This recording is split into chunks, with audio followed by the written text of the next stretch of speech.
যদি আপনাকে কেউ প্রশ্ন করে সফলতা মানে কি,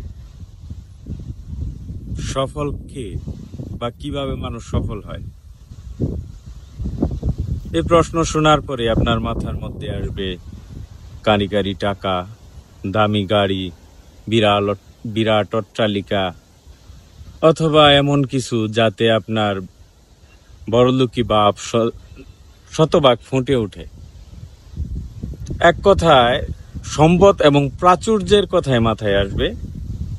যার যত বেশি সম্পদ এবং প্রাচুর্য রয়েছে মনে হবে যেন সেই আসলে সুখী মানুষ। বাস্তবে কি তাই? অবশ্যই না। বিশ্বাস হচ্ছে না? না হওয়ারই কথা। যদি মানুষ এই কথা বিশ্বাস করত তাহলে পৃথিবীতে এত এত দ্বন্দ্ব, সংঘাত, হানাহানি, মারামারি, কাটাকাটি থাকতো না। মানুষের এই বিভেদ এবং দূরত্ব থাকতো না। এই দুনিয়ায় হয়ে উঠতো স্বর্গ। কিন্তু বিশ্বাস করবেন, যখন আপনার মৃত্যুর ক্ষণ উপস্থিত হবে তখন মনে হবে প্রতিবেশীর সাথে এক হাত জমি নিয়ে যে ঝগড়াটা করেছিলাম তা ভুল ছিল।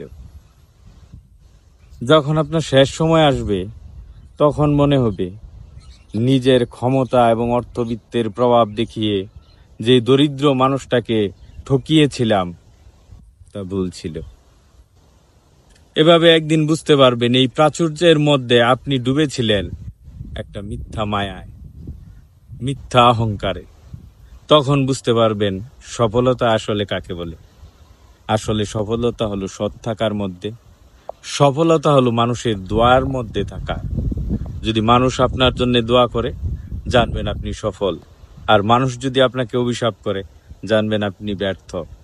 সে আপনি যত কোটি টাকার মালিকই হন।